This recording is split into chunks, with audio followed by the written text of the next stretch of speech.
Hello, all, and welcome back to another episode of TV and Us, a conversation show about the TV series we just can't stop talking about. My name is Jennifer Hahn. And I'm Sarah Callan.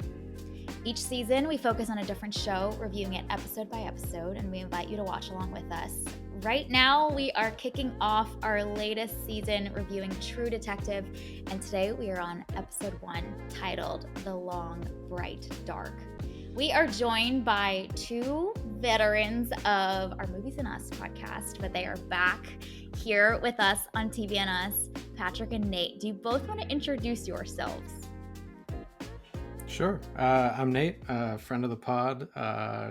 Excited for the new format and excited to talk about some good content. My name is Pat.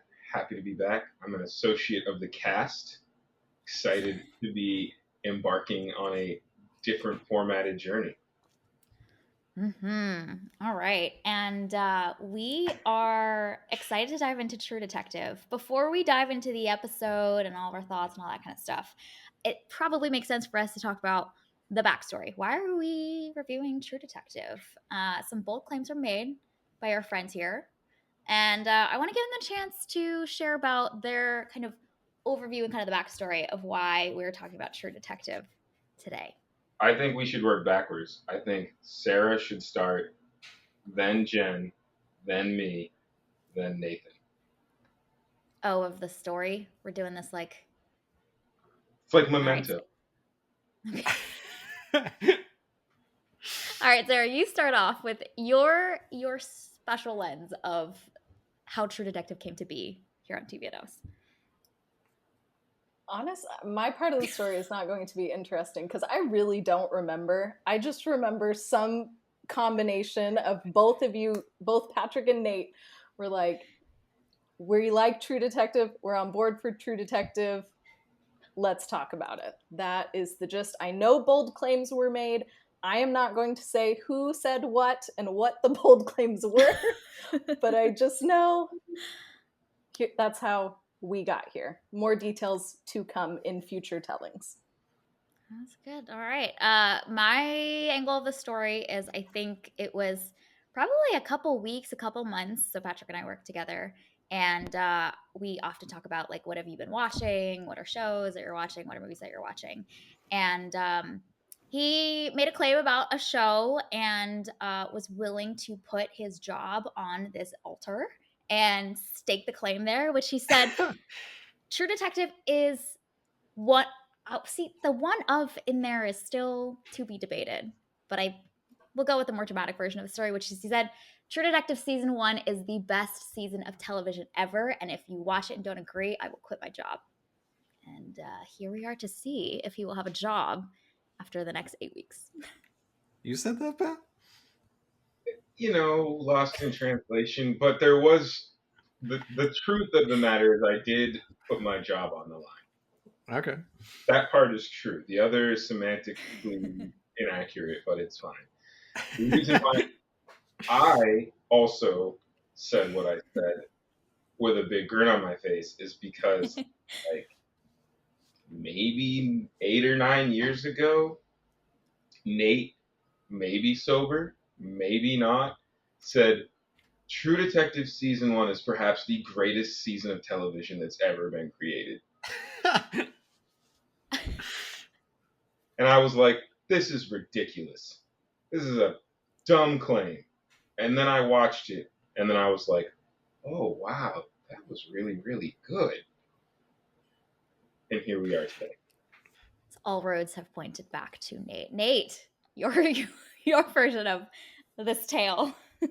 Yeah, I don't recall saying that. It sounds like something I would say. You literally just said having had drinks of it like 2 months ago.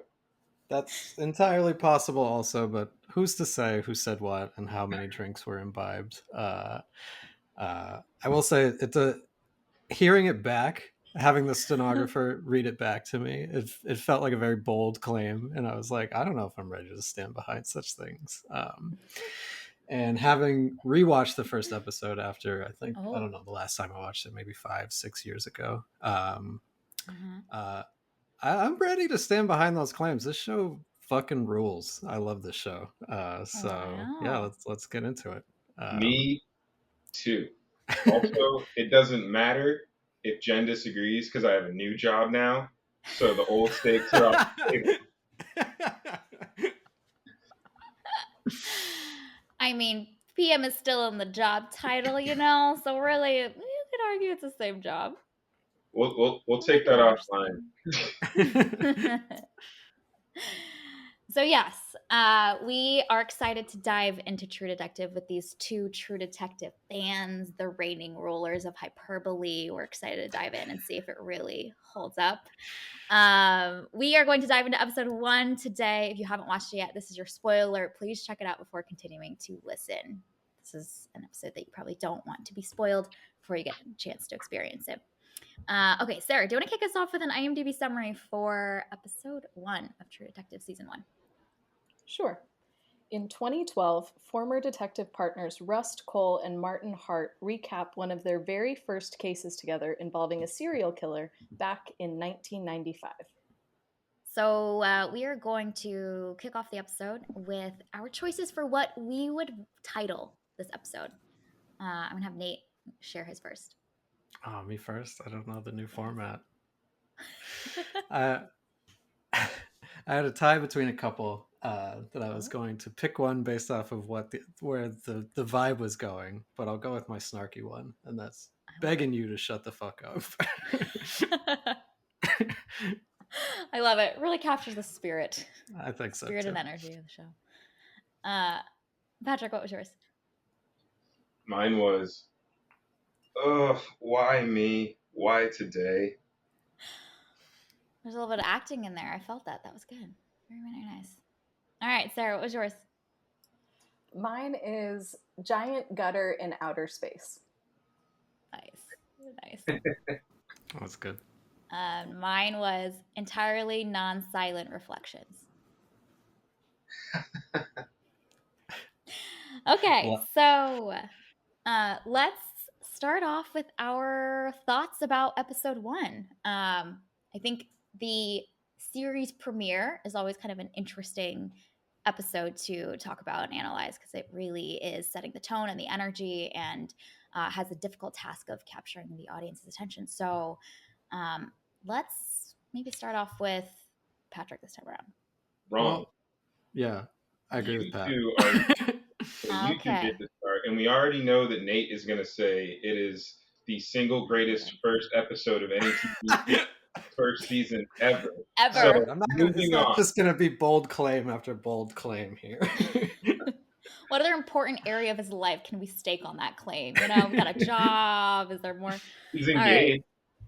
Right. Okay, Sarah, do you want to start off? Oh man. Okay. Well, I didn't really connect with this episode. It's interesting enough, but honestly, I had no desire to keep watching, which I was very surprised at. I know Patrick is shocked right now. His mouth is agape. I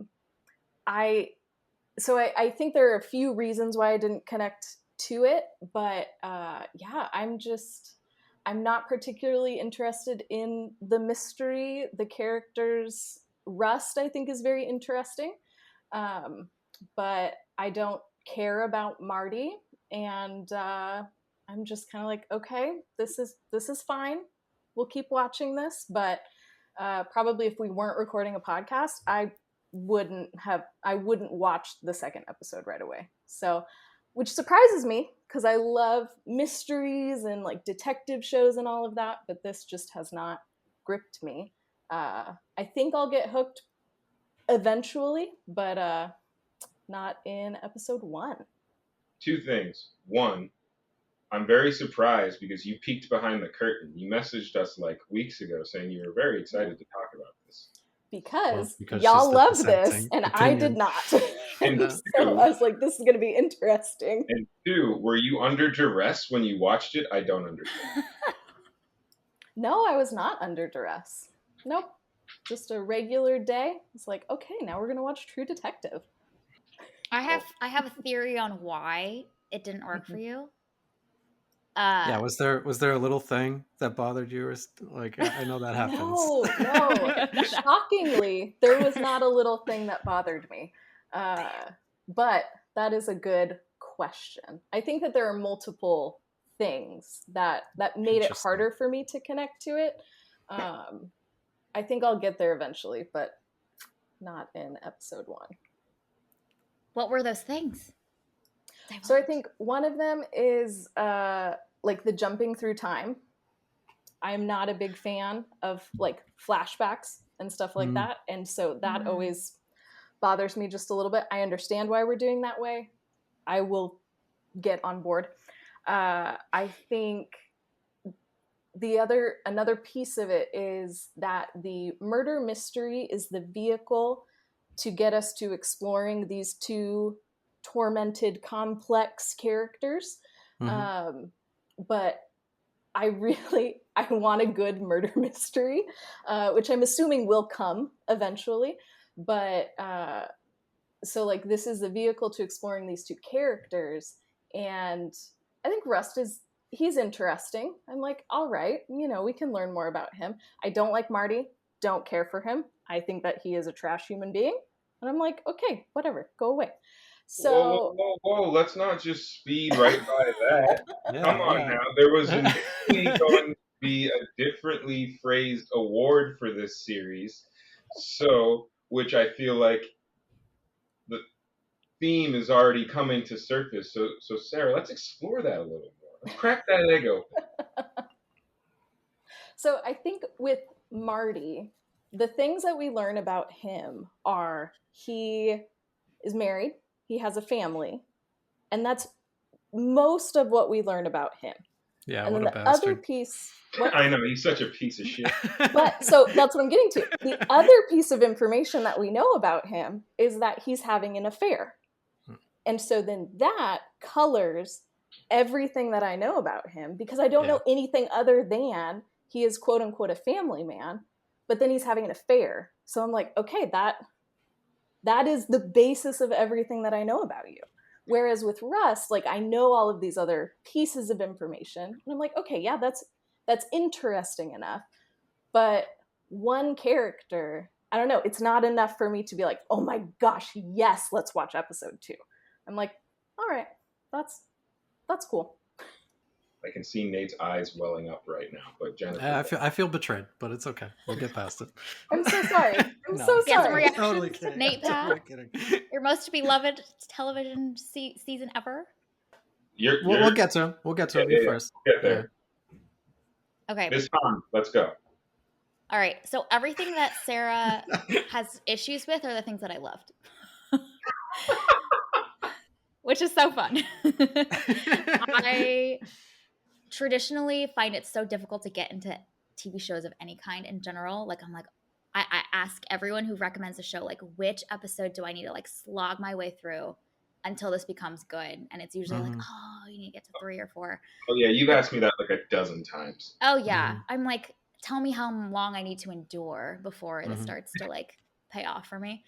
I was hooked on this one. I love it. And that's also not uncommon for HBO, to like have to go through that experience. The commitment. Yeah, the commitment. I'm like, oh, you didn't entertain me episode 1, goodbye. But this one, I love how character focused it is. I was actually surprised by that because it's positioned, the name is True Detective. So I'm like, all right, we're going to do the whole detective story, which is why I thought that might be why, Sarah, you didn't connect with it as much, because you love this. This lady's been watching detective stories since she was like coming out of the womb. Like she absolutely adores them. So I can see how this doesn't set up an exciting story yet. But these two men are so fascinating to me. And the fact that we also don't know a lot about Marty. So I hear you with all of your issues with Marty. I think he's also just like a wolf in sheep's clothing as well. He loves to play the game and the hierarchy. You see him in a suit, in the present. I'm fascinated to see him show more sides of him. So I think that he's incredibly intriguing.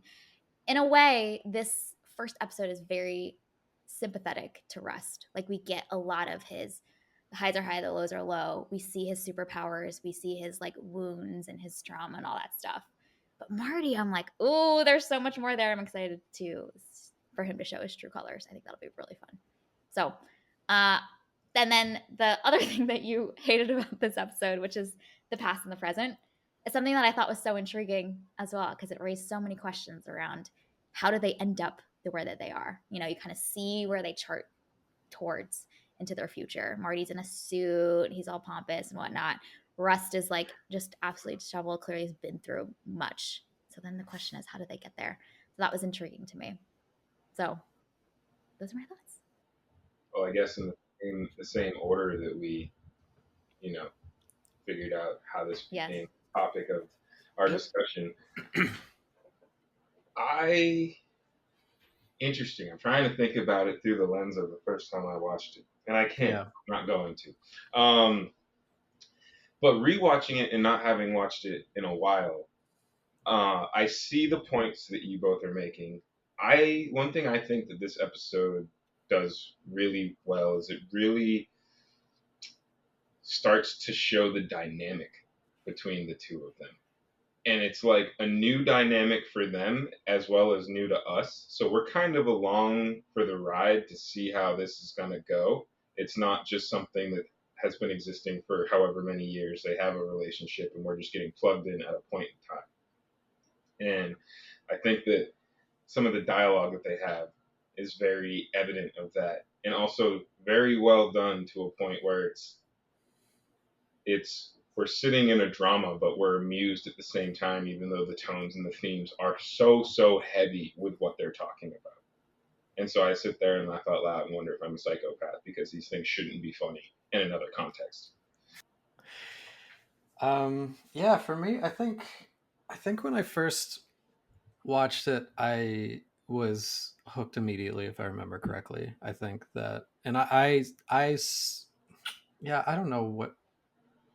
I think I was more open to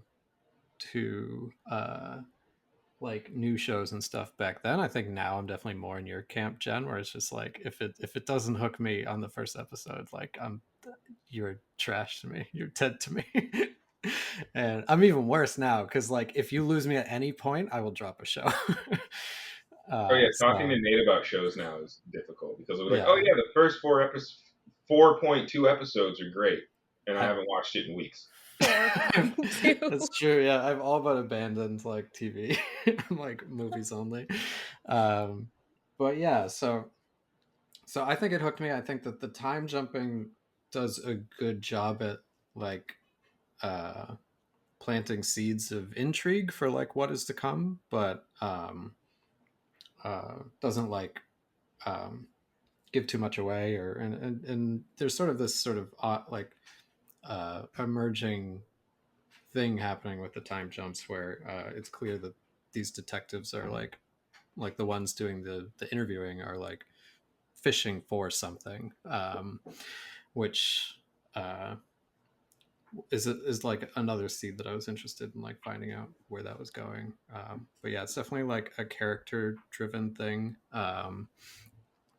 Yeah, so I think you're right that like the vehicle is like or like the murder mystery is a vehicle for like the character dynamics and stuff like that. I think that for me, like when I first watched it, it planted enough seeds that I was definitely interested in seeing what happened with like the murder mystery and like who was responsible for what parts and everything. But yeah, I just love the dialogue in the show and like seeing them play off of each other. I just wanted as much of that as possible. And that's like doing this on a weekly basis is going to be difficult because for me, like I just wanted to roll right into the next episode, and then I was like, I cannot do that. I will not be able to keep them straight because there's so much jumping around that I will not know what came from what episode. So I had to exercise a lot of discipline to be like, I need to go watch something else. Plus one to that.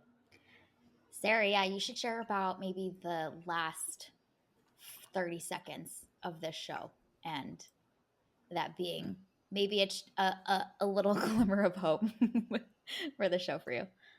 Yeah, I think like so when I was watching it, I was like, okay, yeah, like this is fine. I'm not blown away, but it's fine.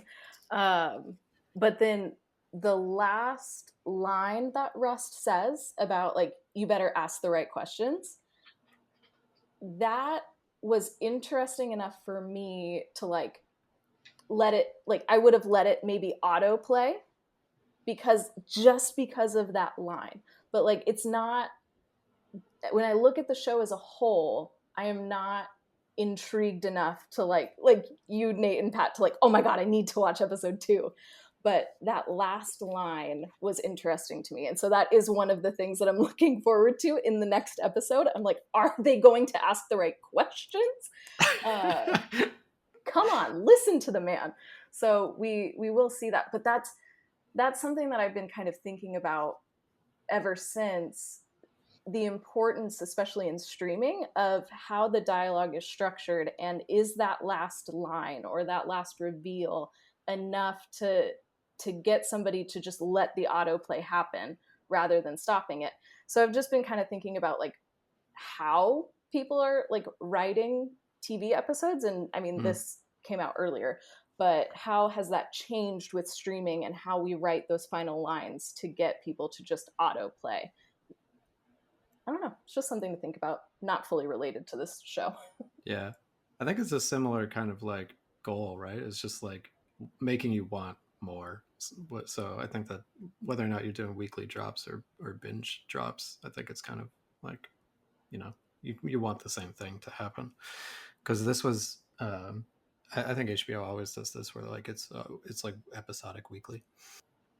What I love about that last line is that on any other type of show, I'd be like, oh, this is so gimmicky. Like, I know you just want me to click the little play button because you're trying to get me hooked. But it works because it feels so in line with who we know Russ to be as a character. You know, like that look that he gives him at the end of like, I know so much more than y'all, and you're gonna have to dig it out of me. It's a perfect character moment, but also worked with the intrigue. I think if it wasn't aligned to his character, I'd be like, okay, see what you're doing.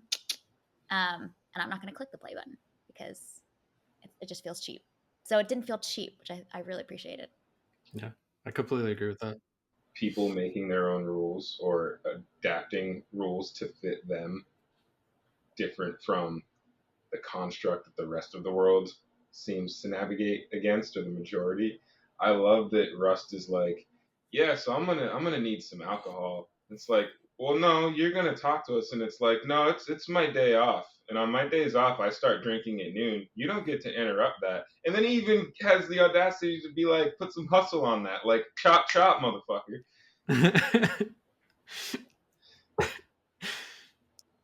Yeah, interestingly, in a lot of ways, like this first episode is really because the characters are so compelling to the 3 out of the 4 of us that it feels like it kind of is a hangout show.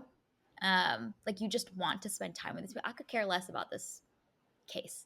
I mean, it'll be intriguing to see if they do There's something with like, it. give me something with this case. Yes, I want to solve a murder. I want to solve a mystery. Just like, I don't give a shit about the case. Mm-hmm. Mm-hmm. But it's I'm hoping to see that potentially these things then begin to intertwine together, and that these character moments then lead to them botching certain parts of the case or helping push them to realize certain things in the case, so that these things are then intertwined versus like, cool, we're hanging out with our asshole friends, and then also there's a really interesting case. Like if they can weave that together really seamlessly, Mm-hmm. I think that'll be sick. So difficult not to talk about what's to come. Yes. I typically I'm probably more in your corner, Sarah, with stories that time jump. Mainly for the reason that I feel like a lot of times they spend too much time in the alternate timeline. Like we have a flashback, and the purpose of it is to like reveal X or hint at Y. But then they add all this other stuff that's not never ends up being relevant to either that timeline or the main timeline. And so then you just have like this fluff. What I like about what we're seeing here is we're doing character development in parallel across timelines. Like, why is Russ the way he is right now? Why is Marty like an arrogant, like, I'm fond of my career and life's all good, and Rust is like a hot mess. Actually, he's not a hot mess. He is a grimy, grisly, dirty mess. So, and I think I forget who said it, but you start to get hints and impressions on like how is this foreshadow or future timeline going to impact our ride in the vehicle that is the murder in the main timeline. And so it's not just like this additive component. It's integral to the execution of this whole narrative. Yeah, and I see that and I understand why we're doing it that way. It's just it's just going to take me a little while to get on board with this. I will get there at some point. I am not there presently. Well, I do want to say one thing. This, as you guys know, is set up like an anthology. And there are 3 seasons, and I started season 3 over the weekend, and there's 3 timelines in that one, and I'm not having a good time because of that. So just be Yeah, happy that we sounds got our 2. awful. Yes, thank you for putting that into perspective and not making us watch season 3. I watched one episode of season 2, and that is the last episode of True Detective I've ever seen. I remember having to ask Nate because he would just start like rambling about how much it upset him that I had to say, okay, was season 2 not good in comparison to how you feel about season 1, or was it just bad television? And I still didn't get a clear answer. I just know that somewhere out there in the ether is a season 2 that hurt him in a terrible, terrible way. No, that's not true at all. Hey, that's not true at all. That's exactly the conversation we have That's had. not true. I don't. What I love about True Detective is that it's a different cast like every season. So like season 2 being terrible is not bad. It doesn't ruin season 1 in any way. It's just like it's a different show that's not as good for me. So it's a shame that they couldn't recreate the magic for me, but I didn't feel personally harmed by it the same way I felt by like Rise of Skywalker or anything like that. But we can get into those types of things some other time. Maybe I'm conflating my conversation with you with others I that think we have so. in Yeah. common. Yeah. However, I do remember specifically asking you if it was bad TV or if it was just bad in comparison to your opinions on the first season. It just it didn't get my interest. Like it had the same sort of like aesthetic as the first season with like none of the same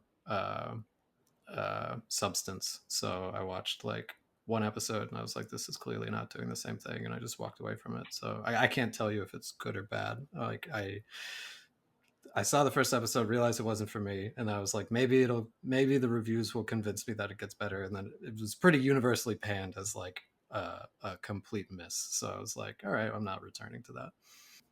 Do we have any bets for which episode will be the one that hooks Sarah in? I don't remember what happens in what episode. Same. I think because of the split timelines and like the chopping up, I forget where the lines are exactly. Okay. Which is one of the things that makes this very rewatchable, I think. And yeah, I really enjoy rewatching the show. This is one of the most rewatchable shows, I think, for me. Let it be heard here first. One of the most rewatchable shows ever of all time. For me. I specifically said for me. You're gonna cut that like right off. Cut the end of that dialogue right there. Okay. Any other thoughts about episode 1 before we go into TVNS Awards? I like that we didn't talk about what actually happens in the episode at all. It's kind of crazy. All we did was say our opinions on this and that, and basically try to counter Sarah's anti-argument. And I'm really glad. Like, I'm sorry Sarah's not having a great time with it, but I'm really glad we have a dissenting opinion. That's very exciting. Yes. I know. I get to be the contrarian. Yeah. This is great. I agree. I also think Jen should go back to the beginning of the episode and remove the spoiler warning because aside from one thing Sarah said, I That's can't true. think of That's true. We didn't spoil anything. you could just put a beep over, and I know this, and I know beep, and But we that's still why. have Yeah, we'll spoil things in our like awards or whatever they're that's called, true. the Yes, episode awards. Yeah, maybe. Yeah. Well, Well, maybe I'm yours gonna does. spoil the same I thing will. in the Yeah. awards. So Well, we always need a contrarian.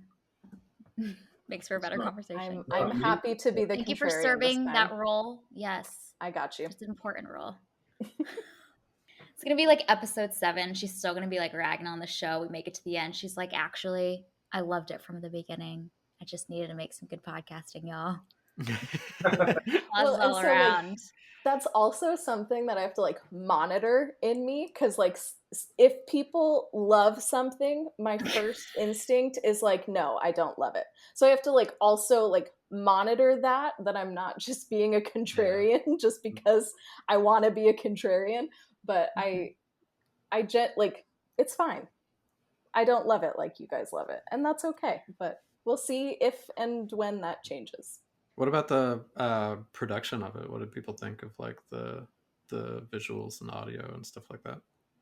I'm always intrigued by the opening credits of a show. And this show has some pretty great opening credits, which again, the goal of a like series premiere is to, I think you said it, Nate, like sow the seeds, and the opening credits do that. I'm like, what, and especially watching it the second time around, I'm like, well, I still don't really understand all the references yet, but they are like of things to come, and so I thought that the opening credits were incredibly strong. I don't know, they just kind of stood out to me a lot. You watched the first episode twice? I did, yeah. Okay, please tell me you didn't watch it on your cell phone. No, of course not. I I need know how Matthew you what McConaughey's face. whoa. I know how you feel about having larger screens accessible to you. So We have a whole debate around how I think watching something on my 13-inch laptop is actually more immersive because I am physically closer to the screen. Therefore, it is more immersive than if I'm sitting on my couch watching my, decently sized screen TV from across the room. So All right. that's a debate for another time, though. Talk about like more bold claims. Like we got a lot of those in this episode. I'll just stir in the pot. It's great. Yeah, thoughts from other folks on kind of the production side of this? I like the aesthetic of like the small town and the memory of a town that's fading or whatever. Like it all feels like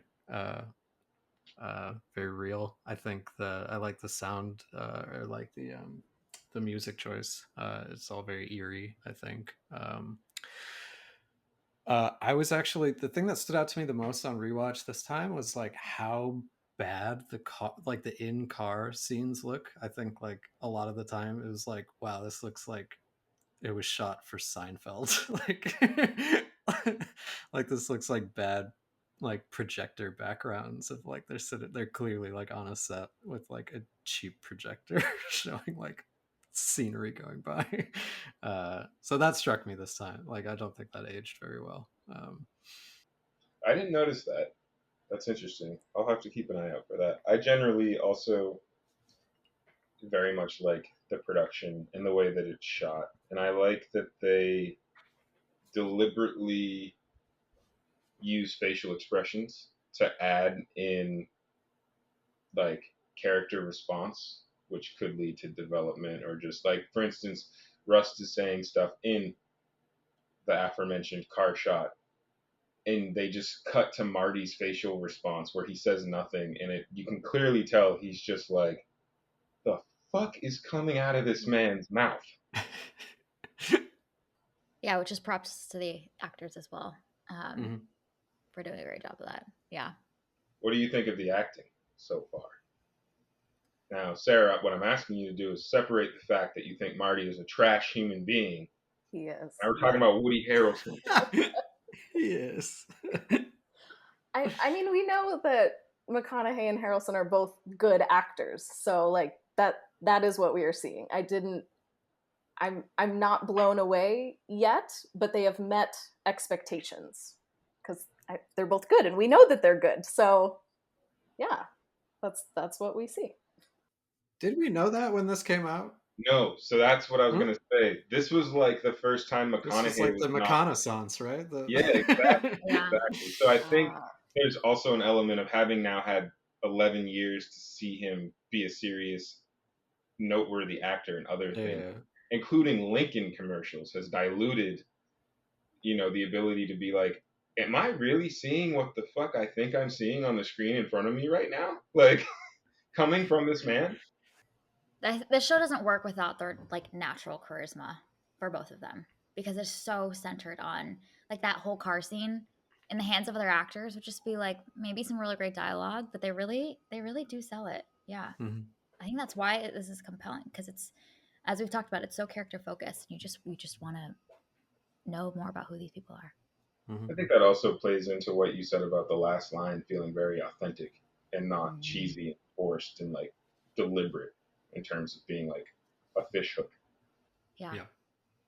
I am intrigued at how philosophical this show is. I think Patrick, you mentioned this where you're like, they're covering some pretty like big topics, but then you're also cracking up. And then, are you a psychopath or not? I thought that was a really interesting way to put it because there are these like monologues, especially from Rust, around, and I think you see that this is reflected pretty heavily in the opening credits, but it's incredibly contemplative, this show, and that was surprising in this genre, which is I think a little bit typically a little bit more like event driven and plot driven and focused on the details and the clues and what we're finding out. Terrifying. But And that's this, why I hate it. yeah, this I movie, hate it.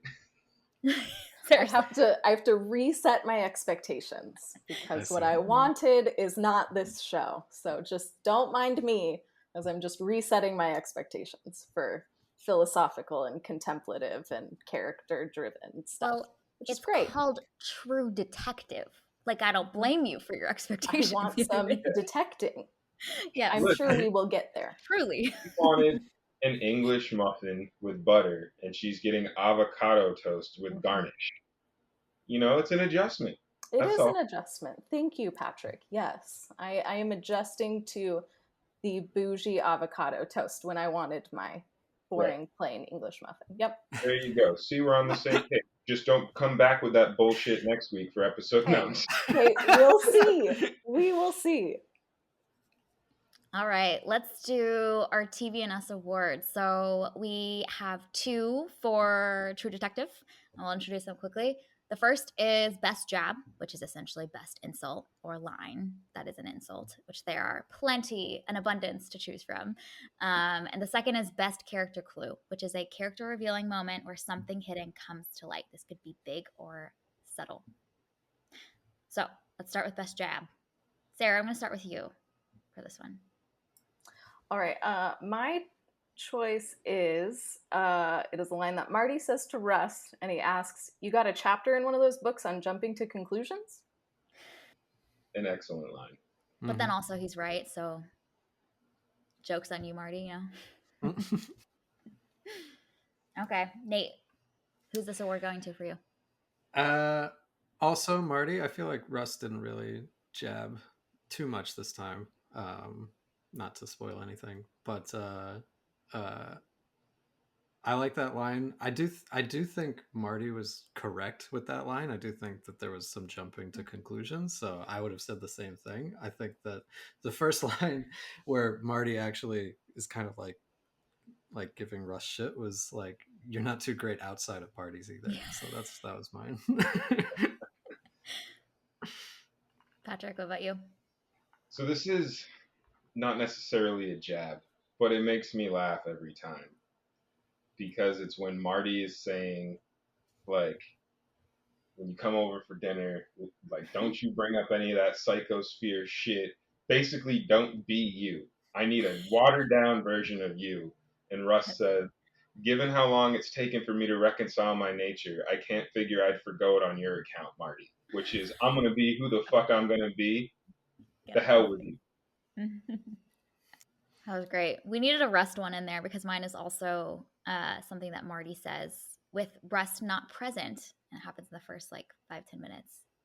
He says Rust would pick a fight with the sky because he didn't like its shade of blue. Mm. That is such a good introduction to a character. They're not even on screen yet, and that's the first thing that's said about them. Yeah. All right. The next category is best character clue. So this is a character revealing moment where something hidden comes to light. Nate, we're going to start with you. I think when we learn that Rust's daughter passed, I think is the big one for me. I thought that was a big character revealing moment, and I think it's interesting that that happened when Marty wasn't around, and he intentionally doesn't tell Marty that. So yeah, that was mine. That was a great moment. Yeah. When Marty comes back and Michelle Monaghan's character tries to follow up on it again, he just like, nope, he's not doing that in front of his partner. Yeah. Patrick, what was your choice? Mine was in the same like time frame as Nate's, but it was when Marty and Rust were behind Marty's house, and he said that he had trouble with drinking in the past. Because I feel like Rust is this very enigmatic character, and you can't really like sense weakness from him. Not that he like oozes confidence; he's just his own thing over here. And there's kind of like this reveal of having like a chink in his armor. Watching that scene back the second time around, I had forgotten that he actually says I'm sorry in that moment with his head hung. And I was like, wow, Right. this is so significant for this character. Like, this is how much he has just like fallen off his horse and feels so much shame in front of his partner. So yeah, there's such a connection I think that we immediately have to Rust, not Marty. And then the best part is Marty sets up this whole ruse to like evacuate him from the house, and then he just doesn't go along with it and doesn't leave. There's a shot of Marty's face that is also just like golden too. He doesn't say anything, but you just see the like horror and panic in his eyes. It's great. It's just like a new layer of irritation. It's just like, see a fly fishing table in there. Do you fly fish? A bit. Sarah, what was your choice? Mine is Marty going off with the chick that comes with a stack of depositions, having an affair with her. That's definitely the most subtle one. Yeah. What if that's not what that is? And okay, so I did think about that. I would be surprised if it's not that. Is there a chapter in jumping to conclusions? And hey man, I might be jumping to conclusions, and I'm okay with that. But so my other piece of supporting evidence is that, and they could be unrelated. I'm okay with being wrong. But my other piece of supporting evidence is that in the 2012 time, Marty is no longer wearing a wedding band. And so his marriage does presumably fall apart at some point. So then I wouldn't be surprised if this is an affair situation, which then impacts the state of his marriage. So that is my guess. That's why it's a clue. We'll see if I'm jumping to conclusions or if I'm reading the clues correctly. You didn't say clue in the beginning when you called him a trash human being. I still think he's a trash human being. Y'all, there wasn't enough of a detective story that she's just found her own. It's true. Like, let's just gather our own clues. I need to be detecting something. Oh man. My choice for best character clue is for when Marty and Rust are at the church and the pastor's telling them about how like someone like cut up a cat and put it on their door, and they called the police and they didn't come, and Marty goes, "We're not that kind of police." And I just feel like it's just this little clue into how much he loves his little position and the pompous, arrogant side of him.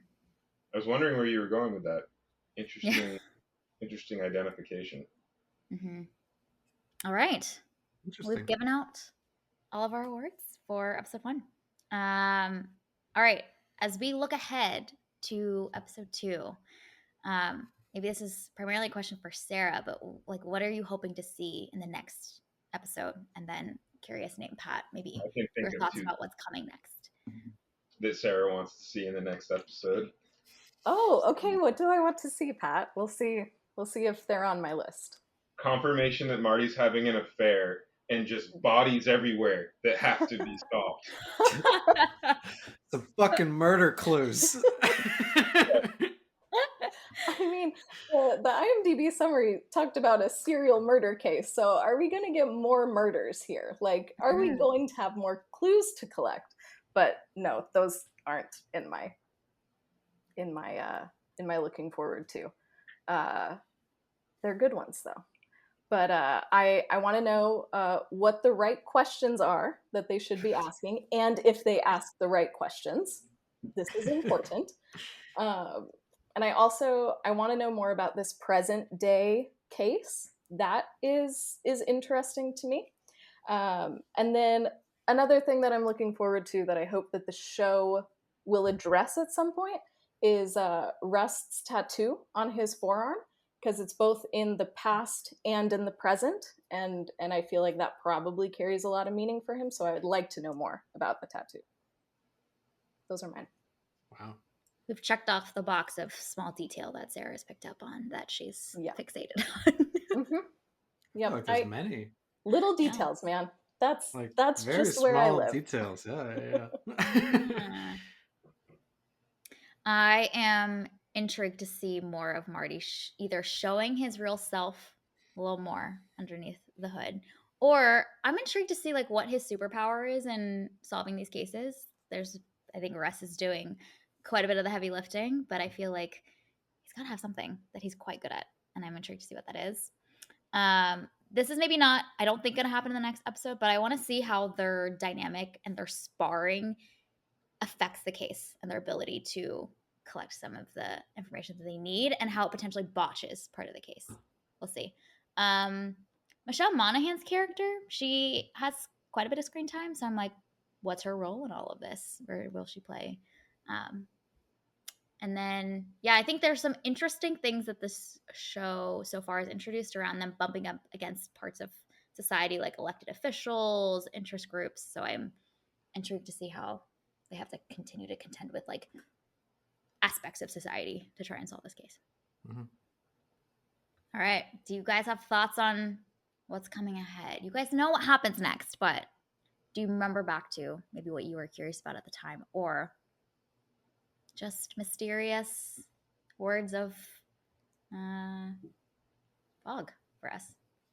In trying to think of what would have jumped out at me if I was watching this for the first time, there's a comment that when Marty's being interviewed in the later timeline, and they were asking him something about Rust, of which they did multiple times, and he says, "Well, he was your partner, right? Till what?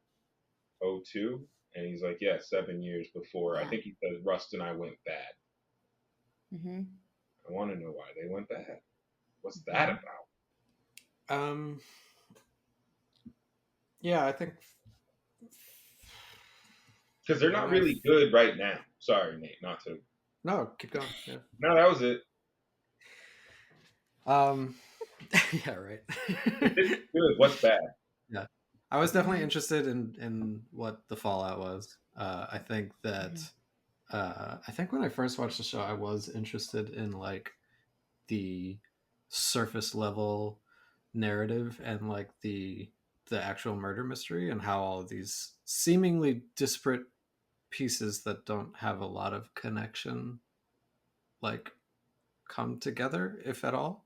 So you've got like this missing person potentially filed in error, Marie Fontenot, and then you've got Dora Lang, the like the horror case, and then yeah, these like powers of authority, and then you've got this new thing, like this thing that's happening more in the present. So yeah, just seeing how all that kind of comes together. Lots of seeds planted, Yeah, exactly. and we shall harvest them very soon. Not soon enough for Sarah, though, apparently. Nope. I want to harvest those seeds right now. That's all right. We're going to enjoy the process. I'm along for the ride. It's going to be great. So none of that was like intriguing. Like I'm still. It was like, it's interesting, but I wasn't hooked, Okay. There wasn't something for me to go like, oh my gosh, I need to know what happens next. It's like, all right, that was fine. They're interesting. It's well done. Like, but that's it. I'm not hooked. Which is interesting because usually for HBO shows, that's what happens to me too. And it takes like the weaving of it together and the foundation laying of like 3 episodes to get there. So perhaps that is the case for this one for you. Mm-hmm. My prediction is that around episode 3, like, I'll probably get on board, but we'll see what happens. All right. Any other last thoughts about episode 1 before we wrap? Great show. Best show, best season of. Yeah, great season. I can't Great speak season. for the rest of the show. See, we wouldn't be here if that was the review of the show, you know? If it was It's just so funny great because show. I think of True Detective as just season 1. Like there is nothing else that happens. So I always say True Detective is a fantastic show. But I mean season 1.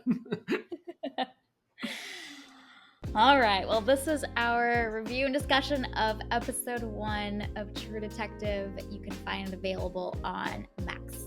Thank you for listening to this week's episode of TVNS. Our name sums it up. We're big fans of TV and the powerful ways we can connect with each other and the world around us. This podcast is about all of us and our shared stories. Everyone is welcome here, and we are so glad you hung out with us today as we continued our journey through True Detective Season 1. Well, I guess kicked off our journey with True Detective Season 1. You can subscribe to this podcast on Spotify, Apple Podcasts, Google Podcasts, or wherever you tune into your favorite shows. Drop us a review letting us know your thoughts about episode 1. You can connect with us on Instagram and Twitter at TVNSPod, or you can email us at tvnspod@gmail.com. We will be back next week to discuss episode 2, and we'll find out if Sarah's on board next week. We hope you have an amazing week, and we'll talk again